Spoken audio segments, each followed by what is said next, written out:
ಕೆಲವೊಮ್ಮೆ ಕಣ್ಣಿಗೆ ಕಾಣೋದು ನಿಜವಾಗಿರೋದಿಲ್ಲ, ಮತ್ತು ನಿಜವಾಗಿರೋದು ನಮ್ಮ ಕಣ್ಣಿಗೆ ಕಾಣೋದೇ ಇಲ್ಲ. ಇವತ್ತಿನ ಕತೆ ಕೂಡ ಅಂತಹದ್ದೇ ಒಂದು ನಿಗೂಢ ಘಟನೆಯ ಬಗ್ಗೆ. ಇವತ್ತಿನ ನಮ್ಮ ಕಥೆಯ ಹೆಸರು ಬೆದರು ಬೊಂಬೆ.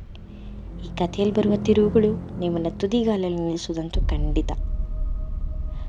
ಗಾಢವಾದ ಕತ್ತಲು, ನಿರ್ಜನವಾದ ಹೊಲ, ಅಲ್ಲಿ ಒಂಟಿಯಾಗಿ ನಿಂತಿರುವ ಆ ಬೆದರು ಬೊಂಬೆ ಕೇವಲ ಪಕ್ಷಿಗಳನ್ನು ಹೆದರಿಸಲು ಮಾತ್ರ ಅಲ್ಲಿದ್ದೆ, ಅಥವಾ ಅದರ ಹಿಂದೆ ಬೇರೆ ಏನಾದರೂ ರಹಸ್ಯವಿದ್ದೆ? ನಮಸ್ಕಾರ, ಇದು ಸ್ಟೋರಿ ಬೈಟ್ ಕನ್ನಡ. ಬನ್ನಿ, ಇವತ್ತಿನ ನಿಗೂಢ ಕತೆ ಬೆದರು ಬೊಂಬೆಯ ರಹಸ್ಯವನ್ನು ಭೇದಿಸೋಣ. ನಮಸ್ಕಾರ ಸ್ನೇಹಿತರೆ, ಸ್ಟೋರಿ ಬೈಟ್ ಕನ್ನಡಗೆ ಸ್ವಾಗತ. ಮಲೆನಾಡಿನ ದಟ್ಟವಾದ ಅರಣ್ಯದ ಅಂಚಿನಲ್ಲಿರುವ ಶ್ಯಾಮಲಾ ಎಸ್ಟೇಟ್ ಕೇವಲ ಅಡಿಕೆ ತೋಟಕ್ಕೆ ಮಾತ್ರ ಹೆಸರಾಗಿರಲಿಲ್ಲ. ಇದರ ಮಾಲೀಕ ತೇಜಪ್ಪ ಅತ್ಯಂತ ಕಠಿಣ ಸ್ವಭಾವದ ಮನುಷ್ಯ. ಆದರೆ ಈ ಎಸ್ಟೇಟ್ನ ಹಳೆಯ ಬಂಗ್ಲೆ ಮತ್ತು ಅಡಿಕೆ ತೋಟದ ನಡುವೆ ನಿಲ್ಲಿಸಲಾಗಿದ್ದ ಒಂದು ಬೆದರು ಬೊಂಬೆ ಇಡೀ ಊರಿನ ಜನರಲ್ಲಿ ನಡುಕ ಹುಟ್ಟಿಸಿತ್ತು. ಜನರು ಆ ಬೊಂಬೆಗೆ ಜೀವ ಇದೆ ಎಂದು ಮತ್ತು ಅದು ರಾತ್ರಿ ಹೊತ್ತು ತೋಟದಲ್ಲಿ ಅಡ್ಡಾಡುತ್ತೆ ಎಂದು ಭಯದಿಂದ ಮಾತಾಡ್ಕೊಳ್ತಾ ಇದ್ರು.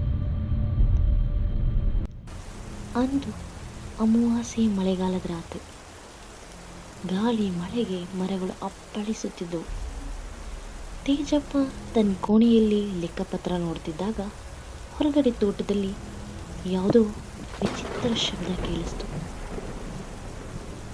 ಯಾರೋ ಅತಿಕ್ರಮಣಕಾರರು ಬಂದಿರ್ಬೋದು ಎಂದು ಸಂಶಯಗೊಂಡ ತೇಜಪ್ಪ ತನ್ನ ಕೋವಿಯನ್ನು ಹಿಡಿದು ತೋಟದ ಕಡೆಗೆ ಹೋದನು. 10 ನಿಮಿಷಕ್ಕೆ ಒಂದು ಗುಂಡಿನ ಶಬ್ದ ಕೇಳಿಸ್ತು. ನಂತರ ಎಲ್ಲವೂ ಸ್ಮಶಾನ ಮೌನವಾಯಿತು. ಮರುದಿನ ಬೆಳಗ್ಗೆ ತೇಜಪ್ಪನ ಹೆಣ ಸಿಕ್ಕಿತು ಅದೇ ಬೆದರು ಬೊಂಬೆಯ ಕಾಲ್ಬುಡದಲ್ಲಿ.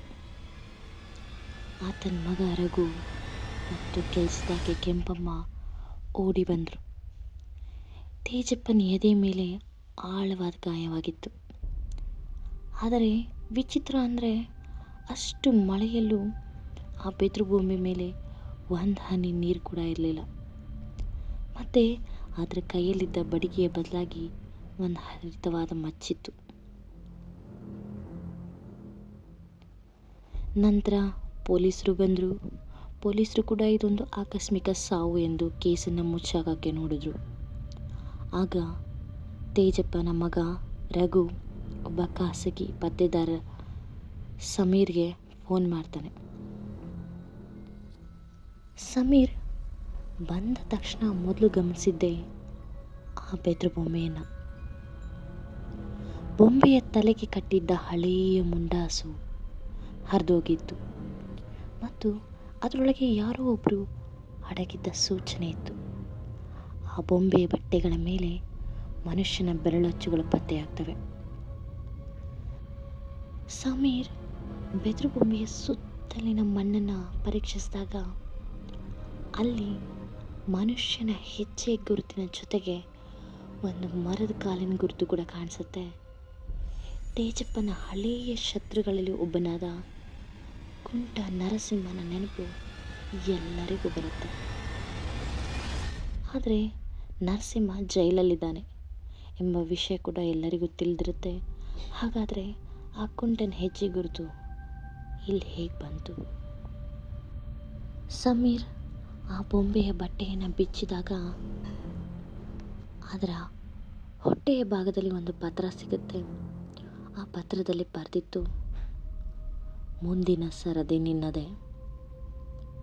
ಇದು ರಘುವಿಗೆ ನೀಡಿದ ಎಚ್ಚರಿಕೆಯ, ಅಥವಾ ಹಂತಕ ಇನ್ನೂ ಆ ಬಂಗಲೆಯಲ್ಲಿ ಅಡಗಿದ್ದಾನಾ?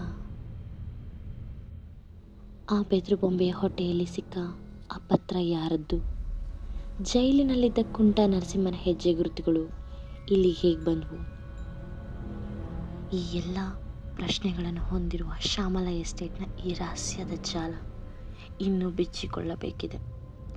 ಮುಂದಿನ ಭಾಗದಲ್ಲಿ ಸಮೀರ್ ಈ ಹಂತಕರ ಮುಖವಾಡವನ್ನು ಹೇಗೆ ಕಳಿಸ್ತಾನೆ ಎಂಬುದನ್ನು ಕಾಯೋಣ. ಅಲ್ಲಿವರೆಗೂ ನೋಡ್ತಾ ಇರಿ ಸ್ಟೋರಿ ಬೈಟ್ ಕನ್ನಡ.